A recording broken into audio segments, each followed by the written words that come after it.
Hello everyone! Welcome back to my YouTube channel. This is Madge, and for today's video, meron ako sa inyong bagong i-share na confirmed airdrop. Ito ay si Tahoe token, which is isa siya sa mga ini-aim o ina-eye ng mga airdroppers dahil nasa malaking fundings niya, nasa $500+ million, and of course lumalabas siya sa CoinGecko pero naka-preview only. Kadalasan na, hindi ko masasabi lahat, na lumalabas sa CoinGecko is talagang matataas yung binibigay na nagiging paldo, diba? So, katulad ni Pyth Network, guys. So, yesterday, sa mga nakakuha ng free Pyth Network, guys, congratulations. Marami na naman 5 digits to 6 digits. So, yung isa sa mga kakalala ko, nakakuha siya ng mga nasa 89,000 pesos. O, diba? For free lang siya. Pero kasi may activity yun, guys. So, yung mga kadalasan ngayon, actually last year pa yon mga ginawa nila. So parang nagkaroon sila ng transaction regarding sa Optimism Network. So parang may ginawa sila isang activity out there. So kaya naging eligible yung mga yon for the Pyth Network, guys. So may isang site yon, guys. So something like that. So ganito, bukod sa mga waitlist, bigla na sila maglalabas ng additional activity na kailangan gawin para maging eligible kayo, which is ganun din for sure na mangyari ngayon kasi kadalasan is you need transactions na para maging eligible kayo sa isang token.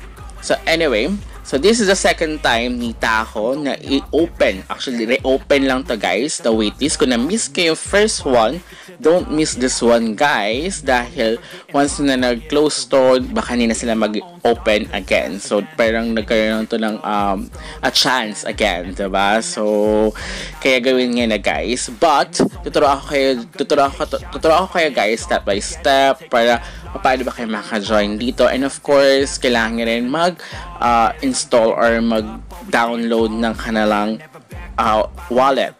Okay, meron na siya sa, if you're using Chrome, meron na siya sa Chrome, but meron na siya sa Play Store, guys. But before we jump into it, make sure you like this video, subscribe to my channel if you have not already, and ring that notification bell so you'll always be updated to my upcoming videos and off-the-clock episodes.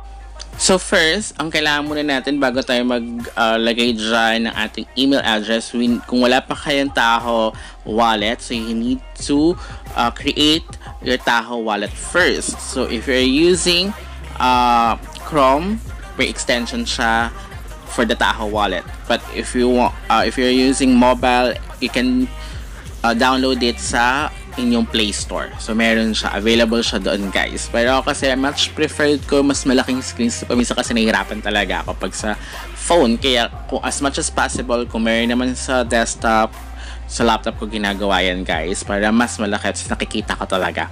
So after that, you need to create new wallet. O pwede naman din kayo sa sa Play Store, then pwede nyo naman ilagay dyan yung existing. But you need to guys,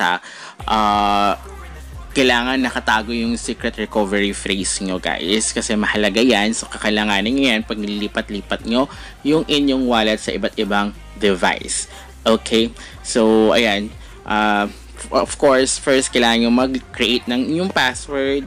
Kailangan huwag nyo kalimutan yan, at kailangan nyo i-repeat, guys, yung inyong password. So mas maganda kung strong yan, guys, para much better. And then click begin the hunt, and then ayan, lalabas na dyan. Once na kinilik yung create recovery phrase, lalabas dyan yung inyong recovery password, guys. So store it sa kailangan safe. Then after that, once na kailangan nyo yung i-verify, malalabas dyan naka-randomize. I mean, hindi lahat yan, okay?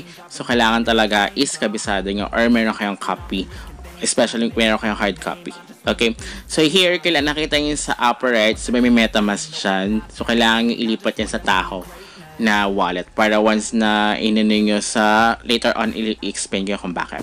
So now, dahil okay na, so balik tayo sa waitlist page. So after that, once na ilagay nyo yung inyong email address, ayan, kailangan nyo i-connect your wallet.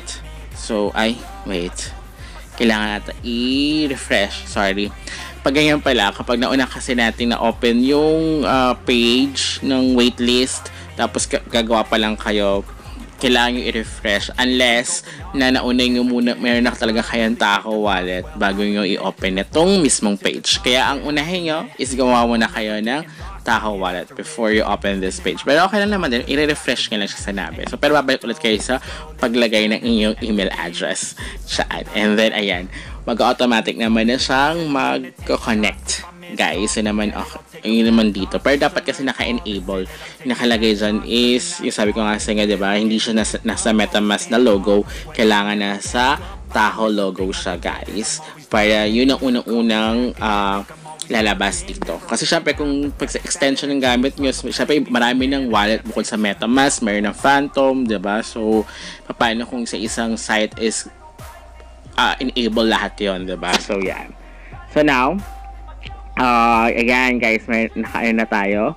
Gawin lang siya. Pag waitlist pa lang naman, ganito pa naman ang kailangan. Then after the waitlist, baka meron pa additional na mga activities na kailangan gawin. So stay tuned, kaya dapat is laging follow their social media accounts. So especially Discord and Twitter and Telegram, kasi kadalasan doon sila nagbibigay ng announcements. So, ayan, kailangan pataasin natin ang ating ranking. So, pero ang ano dito is, para si Arkham, na, parang sila reveal, sila na, kailangan mo ng invites, guys. So, kung gusto mo tagdagan yung inyong points, guys.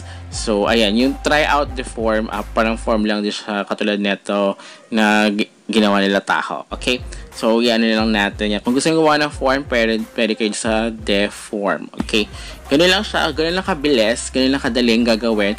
But, of course, dahil namimigay na sila actually ng Tahoe, parang, I think this testnet pa lang naman, guys. I'm not sure if, kasi may nakita na ako. As you can see sa aking thumbnail, hindi sa akin yan. Sa friend ko yan. Dahil nakauna siya sa mga first wave. So, nakakuha na siya. So, namimigay sila ng ganyan. Kailangan nyo pumunta sa chainlist.org, guys. And then, ayan, kailangan i-connect your wallet. And then, ayan, kailangan kasi i-add nyo yung Arbitrum Sepolia. So, yun. And then, wait ka na lang daw na mabigyan kayo ng Tahoe token. So, ganun lang siya kadali, guys. But, of course, I think that's only a testnet. So, possible, hindi ko naman sinasabi, possible din na walang other activities, katulad nila Arkham na just for invites. But of course, ngayon kasi nakita ko sa mga ginagawa kong mga halos lahat na nagiging paldo is may mga activities at kailangan ng TXN or transactions or something like that. So, gawin nyo na, guys. Di natin alam kasi we never know kung sino talaga magiging paldo, kung sino magiging paldog, guys. Diba? So, sortihan na lang talaga kung yung nakuha natin na o nagawa nating airdrop is nagpaldo, guys. Diba? So, but I'm still hoping for Orbit Pad dahil hindi pa naman. So, tingnan natin. We will see until next month for that one. So we will see. Pero kay Faith Network, congratulations. Unexpected done. So until next time, goodbye.